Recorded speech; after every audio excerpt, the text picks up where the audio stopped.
O imperialismo, ele é filho da industrialização, mais especificamente da segunda revolução industrial, que gerou necessidades, a busca de novas matérias-primas e novos mercados consumidores.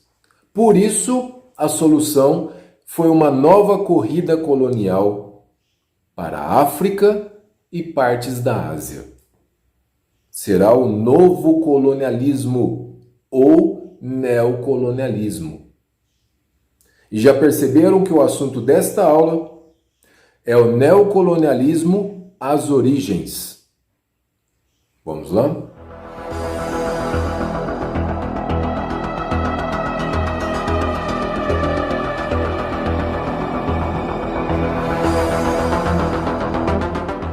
Antes de aprofundar no assunto do neocolonialismo, precisamos diferenciar o antigo sistema colonial do novo. E aquele antigo sistema colonial surgiu a partir do século XVI, liderado por Portugal e Espanha, no contexto do capitalismo comercial ou mercantilismo. E a área a ser explorada era a América. Eles buscavam metais preciosos e produtos tropicais. Já o novo colonialismo iniciou a partir do século XIX, liderado pela França e pela Inglaterra, e as áreas a serem exploradas eram a África e partes da Ásia. E surge no contexto do capitalismo monopolista. Buscavam novas matérias-primas para a indústria, principalmente carvão, ferro, petróleo, e também buscavam mercado consumidor. As origens do neocolonialismo está relacionada a uma crise de superprodução lá de 1873, devido a essa segunda revolução industrial. E os motivos para o neocolonialismo? O principal deles era econômico. Buscar matérias-primas, mercados consumidores e até locais onde investir capitais. Mas não se engane, o investimento nas colônias não tinha o objetivo de desenvolver as colônias. Mesmo com a construção de uma ferrovia, não era para industrializar a colônia, e sim para aumentar os lucros dos europeus. As poucas indústrias que foram instaladas nas colônias eram extrativistas minerais e vegetais. Agora, o motivo social, porque existia nas metrópoles europeias um excedente populacional, e as colônias seriam uma válvula de escape para esse excedente demográfico. Também tinha um motivo político-militar, pois os nativos africanos poderiam ser incorporados aos exércitos da metrópole. E o motivo religioso? Missionários cristãos queriam difundir e impor sua religião aos nativos. E por fim, o motivo cultural. Os europeus diziam que era um dever dos povos mais adiantados difundir sua civilização e tirar aqueles nativos da barbaridade que se encontravam. O motivo cultural é muito mais uma justificativa para o neocolonialismo. Nesse ponto, precisamos citar o darwinismo social. Lembram da teoria de Charles Darwin? Aquela da evolução das espécies, onde dizia que as espécies mais aptas sobrevivem. Então, estudiosos do século XIX aplicaram essa ideia na sociedade e afirmaram que a sociedade tinha diferentes graus de evolução, todas ligadas à cor da pele e ao continente. Diziam que o auge da evolução era a civilização branca e europeia. Depois vinha a barbárie, mestiça e americana. E por último, a primitiva, que era negra africana ou amarela asiática. Era a chamada teoria do darwinismo social, uma pseudociência, uma teoria racista que afirmava a superioridade do homem branco e que por isso diziam que o homem branco tinha o direito de impor sua civilização e seu modo de vida às outras raças, às outras nações, onde a civilização não nascia espontaneamente.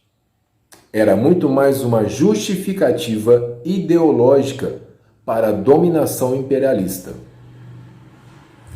Realmente, esses europeus racistas tinham essa crença de que o branco tinha uma missão civilizadora e criaram a expressão o fardo do homem branco. Livros foram escritos sobre isso. O escritor inglês Kipling escreveu sobre o fardo do homem branco. Assume o fardo do homem branco. Enviai os melhores de vossos filhos, para que sejam condenados ao exílio, para que sejam servidores dos vossos cativos. Para Kipling, os ingleses eram os melhores que podiam suportar o fardo do homem branco. Já que era assim, o Império Britânico tinha todo o direito a seu poder, a impor o seu modo de viver ao restante do mundo. Dizia então o seguinte, que o homem branco, e particularmente inglês, é o único que sabia governar, o que lhe assegurava direitos indiscutíveis sobre as raças consideradas inferiores. Nesse momento, precisamos falar da indústria do entretenimento. Vamos falar um pouquinho do filme/livro Tarzan, que continha a ideologia do neocolonialismo. A história do Tarzan é uma história ficcional. Começa com um naufrágio de um navio inglês na costa africana e o casal inglês morre. Foram atacados por feras. O bebezinho de 1 ano sobrevive e é criado por gorilas. E esse bebê ganha o nome de Tarzan, que significa pele branca. Lembrando que uma criança criada por gorilas teria sérios problemas físicos e psicológicos. E o autor dessa história é Edgar Rice, que nunca pôs os pés na África. Vamos falar um pouquinho das mensagens do Tarzan, seguindo o desenho da Disney. Em certo ponto do desenho, Tarzan passa lama preta no rosto. Depois, colonizadores ingleses chegam na África trazendo produtos industrializados, que são os produtos da Segunda Revolução Industrial. E a partir daí, Tarzan vai sendo educado nos moldes ingleses. Mas para o fim da história, chega um caçador de animais, que pode ter um significado literal ou simbólico. Pode ser que esse caçador, seja um contrabandista de escravos. E no fim da história, os africanos estão sendo ameaçados, mesmo que por outros europeus. E a única salvação deles é o Tarzan. Perceberam que os africanos precisavam ser salvos pelos europeus. Essa é uma mensagem do darwinismo social. É a missão civilizadora do homem branco. Bom, terminamos a primeira parte sobre o neocolonialismo, que são as origens. Nas próximas aulas vamos falar das ações e dos efeitos do neocolonialismo, das ações que foram brutais e que dizimaram áreas inteiras. Eu sei que vocês estão ansiosos para conhecer essa história, então até o próximo vídeo aula, ou até a próxima aula. Valeu?